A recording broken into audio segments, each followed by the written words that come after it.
Bonjour à tous et bienvenue pour cette nouvelle vidéo de témoignages de soignants qui ont fait le choix de se reconvertir ou d'évoluer professionnellement.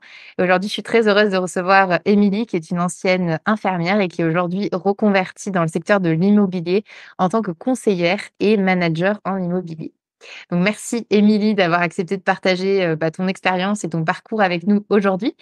Est-ce que, dans un premier temps, tu peux nous parler, pardon, de ton parcours d'IDE et des raisons surtout qui ont fait que tu as voulu évoluer professionnellement? Oui, bien sûr. Bonjour Marion, merci beaucoup pour cette interview. Donc moi, j'ai été diplômée assez jeune. J'ai fait plusieurs services, mais toujours avec cette notion de vouloir faire du libéral. C'était très ancré en moi depuis longtemps. Donc j'ai commencé effectivement, je crois que c'est 1 an ou 2 ans, où j'ai dû faire des services hospitaliers classiques avant de me lancer en libéral. J'ai commencé par faire des petites missions en maison de retraite où ça m'a pas forcément bien plu malgré que j'adore le public âgé. J'ai fait ensuite un parcours en urgence psychiatrique que Mmh. j'ai adoré. D'ailleurs, si j'aurais pas pu faire le libéral, je pense que j'y serais retournée. Une expérience très chargée où on apprend beaucoup sur soi, beaucoup sur les autres, beaucoup sur comment on arrive en fait à avoir une pathologie psychiatrique ou simplement une dépression. Enfin voilà, on va de la dépression à la schizophrénie en passant par plein d'autres maladies. Et ça, c'est extrêmement enrichissant de comprendre un petit peu le mécanisme. Voilà, qu'est-ce que j'ai fait d'autre? J'ai travaillé très vite. J'ai travaillé aussi dans un service de SIAD où OK. je prenais en charge en fait des patients âgés à domicile. Ça m'a rapproché de cette expérience en libéral, toujours chapeautée un peu par une cadre. Et puis, progressivement, je me suis lancée en libéral. Ça fait une dizaine d'années que j'étais infirmière libérale. OK. Et qu'est-ce qui m'a fait changer? Alors, j'ai pas vraiment décidé de ce terre-plein-là. Je me suis fait vacciner contre le Covid. Donc, je me suis fait vacciner et suite à ça, j'ai développé malheureusement quelques jours après des gros problèmes de cœur et des problèmes neurologiques de tremblement. Un peu comme le profil du parkinsonien, je tremblais de partout, que ce soit de la tête, des membres inférieurs, membres supérieurs, etc. Ça m'a valu un arrêt maladie d'au moins 6 mois. Voilà. Et au bout de 6 mois, je savais que de toute façon, enfin, le cœur était revenu à peu près, mais les tremblements ne passaient pas. Donc, du coup, forcément, il a fallu que je me reconvertisse. OK. L'immobilier, j'aimais beaucoup. Je m'étais toujours dit, de toute façon, si je suis plus infirmière, je tenterai une carrière dans l'IMO. OK. Pourquoi pas, voilà. Donc j'avais commencé à acheter des petits apparts et me dire ah je vais les retaper tout ça. Donc j'aimais beaucoup déjà l'immobilier. Finalement c'était juste l'élément déclencheur qui m'a permis de faire cette nouvelle, d'aller dans cette nouvelle voie. Et finalement aujourd'hui c'est un mal pour un bien ce vaccin. Finalement, ça t'a permis de rebondir et d'aller dans une voie que tu avais, en tête quand même depuis un petit moment, mais bon, tu disais: «On verra plus tard si jamais, un jour» et là, ça a un peu C'est précipité les ça, choses, avec, cet épisode avec, ce, voilà, ce qui s'est déclenché suite à ce vaccin et exactement.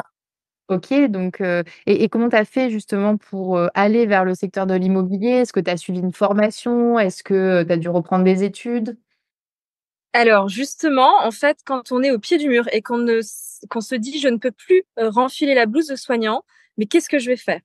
Et effectivement, même si l'immobilier me tutoyait un petit peu, je me suis dit mais finalement, qu'est-ce qu'il y a d'autre? Et qu'est-ce qu'il y a d'autre? Ben, sans repasser par la case des études, donc moi j'avais une licence effectivement, sans repasser par l'université, par la faculté, etc. Et ben c'est très compliqué de retrouver en fait un poste. Mmh. Et donc je me suis mise à être sur les réseaux sociaux. Et j'ai rencontré une personne, Sabine Bergeau, je la nomme, il faut que je la nomme, OK. qui, qui m'a dit, enfin, qui organisait en fait des apéros pour se faire connaître OK. et qui était dans l'immobilier à Orgeval, là où je suis restée pendant 30 ans, dans la OK. ville où j'étais pendant 30 ans. Donc là, je dis à Sabine, il faut qu'on se rencontre. Il faut qu'on se rencontre, il faut qu'on parle, que je ne connaissais pas. Je rencontre Sabine, on parle 1 heure, 2 heures, 3 heures. Je pense que ce jour-là, on a dû parler 4 heures. Et je ressors de cet entretien avec cette fameuse Sabine et là, je me dis: «OK, c'est le moment, lance-toi». Voilà, donc je lui fais confiance. Elle m'explique qu'elle était prof d'anglais avant, qu'elle n'est pas du tout issue de l'immobilier. Ouais. Je me dis que si elle y est arrivée, il n'y a pas de chance que j'y arrive pas, en fait. Mmh. On part sur le même pied d'égalité. On n'était pas dans l'IMO. On se reconvertit et on y va. Je signe très vite mon contrat chez IAD. Elle me dit donc qu'elle fait partie du grand réseau IAD, qui est le plus gros réseau de mandataires d'indépendants sur la France. OK. Je signe mon contrat. On y va, c'est parti. Je passe en formation, parce qu'IAD te propose une formation en interne, évidemment, pour te former. On est souvent issu de plein de domaines, mais surtout pas l'immobilier. Mais par contre, ce qu'on a, c'est qu'on a nos valeurs. On a voilà, je pense on a énormément de valeurs. Et justement, IAD fait confiance à d'autres personnes qui ne sont pas issues du cœur de métier. Et ce que j'ai aimé, c'est qu'il y avait des possibilités d'évolution, Mmh. qu'on n'était pas resté bloqué à un plafond de verre impossible à dépasser, qu'on pouvait après ouvrir une équipe et toucher des récurrents sur cette équipe, à condition de bien les former, de bien les suivre, etc. Et je me retrouvais là-dedans. Moi, je me disais que j'étais quand même quelqu'un de droite, de quelqu'un qui était quand même honnête, transparente, qui avait des valeurs, qui avait la valeur du soin, qui aimait se connecter aux autres. Mmh. Et donc, j'avais cette possibilité plus tard voilà, de Évoluer. faire grandir une équipe. OK. OK, donc Mm. finalement, c'est d'une rencontre que tu as un peu provoquée, puisque c'est quelqu'un que tu suivais, mais que tu as rencontré. De cette rencontre Ouais, est née la possibilité d'intégrer le réseau IADE et du coup de rentrer un petit peu dans le secteur de l'immobilier avec une formation en interne. Et cette exactement. formation, c'est, en termes de, je sais pas, de volume horaire, de temps que ça prend? Est-ce que tu peux un peu nous en dire plus? Alors, j'ai dû la faire en un mois, je dirais, la formation de façon assez intensive. Ce qui est chouette, c'est qu'en même temps qu'on se forme, on a un genre de tutorat, hein, parce que moi, Sabine est devenue finalement quelqu'un qui a fait du tutorat avec moi, c'est-à-dire qu'elle m'emmenait sur ses rendez-vous, je voyais comment elle s'y prenait, j'entendais déjà un discours commercial, Mmh. voilà, et en même temps, je me formais. Et dès lors où effectivement j'ai terminé cette petite formation, alors on apprend tout le temps chez IAD, on est en permanence en formation, hein, évidemment, mais en tout cas, le premier bloc de formation a permis que je puisse rentrer des mandats. OK. Donc déjà, j'ai pu rentrer des mandats et après, voilà, on continue les formations, on est de plus en plus aguerris, voilà, on a une meilleure expérience et au final, voilà, aujourd'hui, j'ai vendu quand même pas mal et on va en parler plus tard, mais effectivement, j'ai ouvert une petite équipe heu, en tant que manager. Voilà. OK, OK et comment, la question c'est aussi, voilà, cette transition, même si elle était un peu, forcée, que tu pouvais plus exercer, vu Mmh. ce qui t'arrivait en tant qu'infirmière, mais comment ça a été reçu par ton entourage, par tes proches, ce changement de direction? Alors, il y a eu beaucoup de doutes, beaucoup, beaucoup de doutes. Mon entourage me disait: «Ah mais non, mais c'est tous des requins là-dedans, faut pas aller là-dedans et tout ça». Mais bon, si tu as envie de tenter, je pense qu'ils étaient plutôt dans une forme de soutien, parce que quand du jour au lendemain, on peut plus rien faire, en tout cas de ce qu'on faisait, hein, parce que moi je faisais quand même beaucoup de d'actes techniques en libéral. Je faisais que ça, je passais d'un patient à un autre en faisant des actes techniques.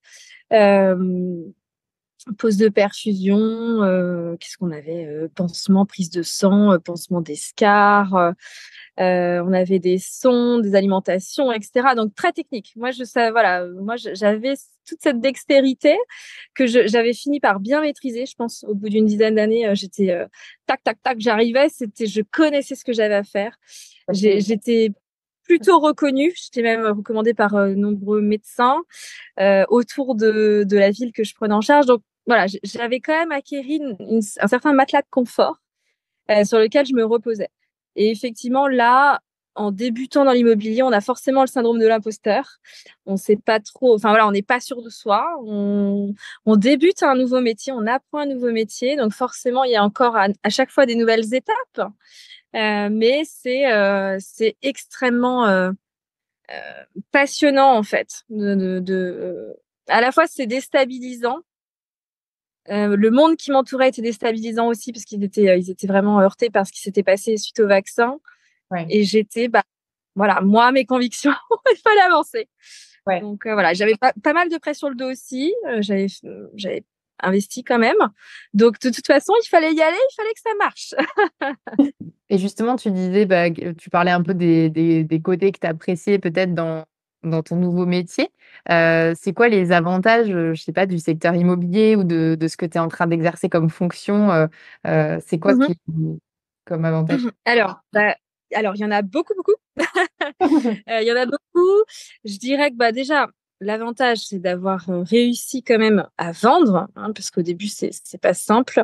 Réussi à vendre, réussi à m'intégrer au sein d'une équipe qui maintenant sont plus qu'une équipe. En fait, enfin, vraiment, on a des liens très profonds. On va souvent au séminaire, etc. Et tout ça, je le relierais en fait au fait qu'avant ma vie, c'était de me lever à 4 heures du matin, de rentrer à des heures pas possibles. Des fois, à minuit, j'étais encore au cabinet en train de faire mes transmissions, mes télétransmissions pour me faire payer, etc. Et je me dis, voilà, tout ça, c'est fini. Avant, lever à 4 heures, maintenant, lever à 8h30.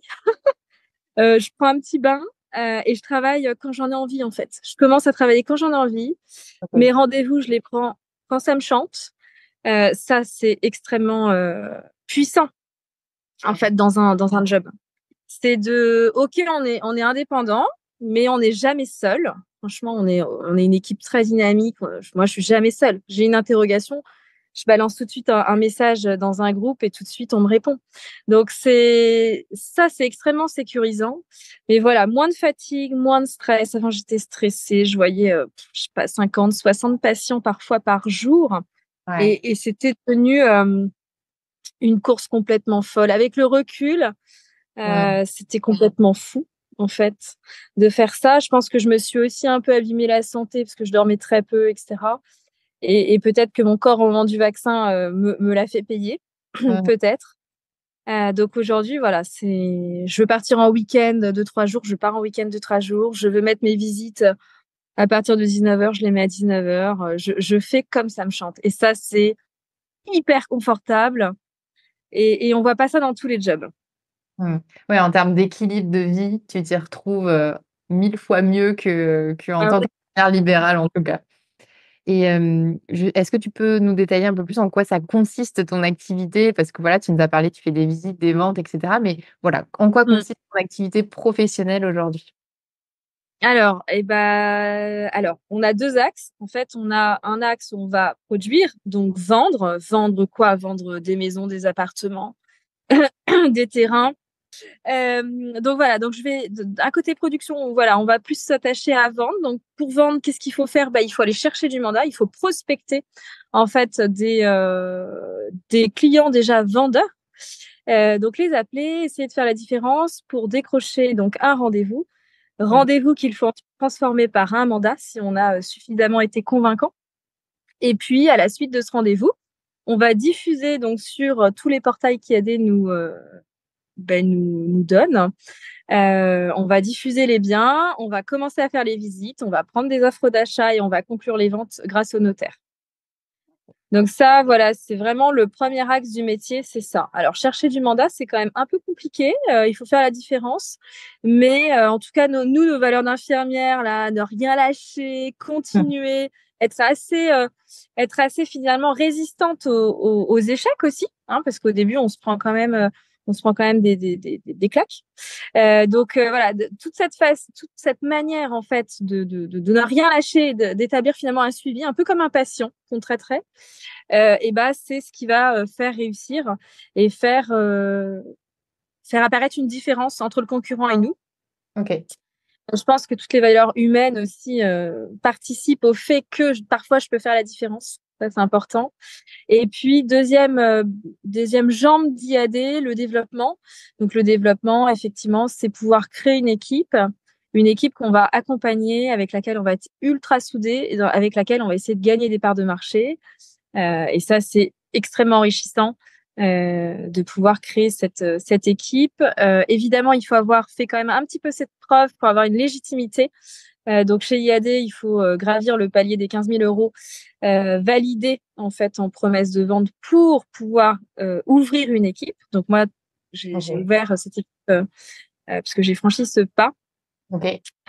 Et du coup, donc moi, j'ai pris 2 personnes pour l'instant. Une personne qui était quand même issue de l'immobilier, donc du coup, lui, voilà, il connaissait le métier, donc là, c'est facile parce qu'il connaît le métier, il y va, il sait ce qu'il faut faire. Il y a juste à l'intégrer, en fait, plutôt sur les outils IAD. Ouais. Et puis, une autre personne qui, lui, a arrêté il y a pas très longtemps, qui a arrêté parce que finalement le métier ne lui plaisait pas. Le fait d'aller démarcher, etc., des clients, voilà, c'était pas très confortable.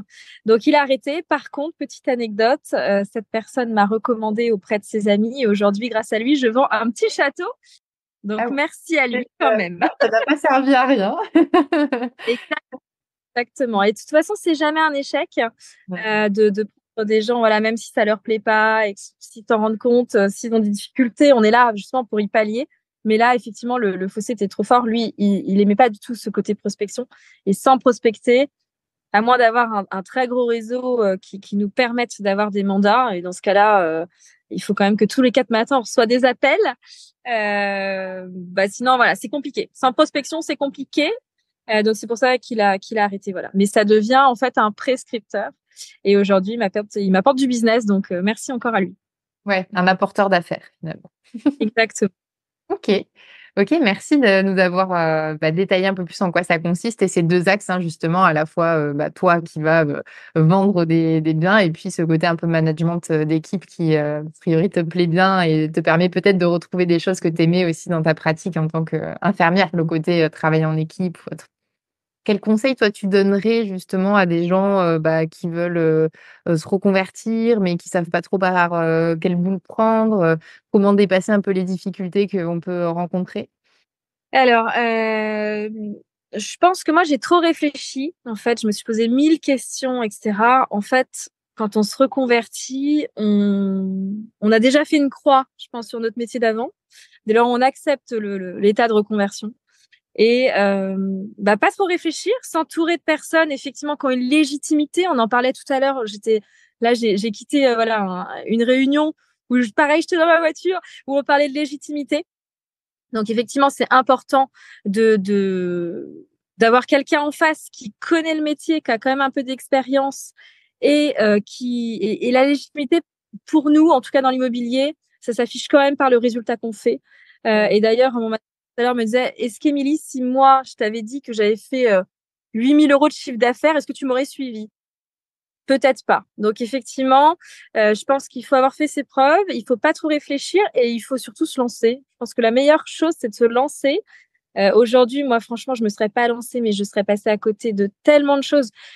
J'ai Ouais. fait vraiment des excellentes rencontres qui aujourd'hui m'ont portée et m'ont amenée où je suis. Et aujourd'hui, je crois que j'ai vendu pour 5 millions de biens cumulés, me semble-t-il.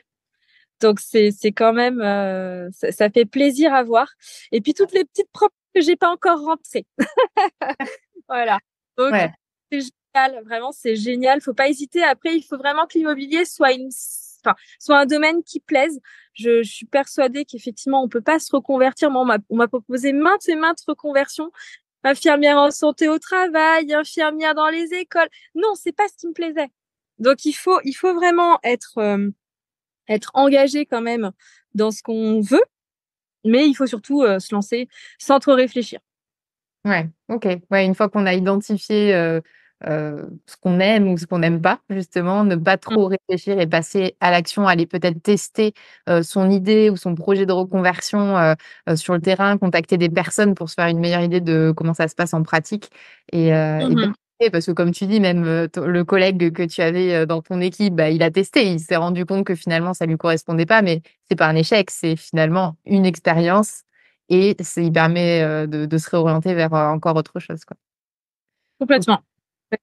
OK. En tout cas, tu as l'air épanouie, aujourd'hui dans ta nouvelle activité et merci beaucoup de nous avoir, partagé tout ça, aujourd'hui. Est-ce qu'il y a autre chose que tu aimerais, ajouter, partager, avant qu'on se quitte? Et ben en fait, comme tu m'as contactée, je me suis dit en fait que mon objectif, alors à moyen terme, hein, évidemment, ça serait peut-être d'être la référente de reconversion en immobilier chez les soignants qui se posent des questions.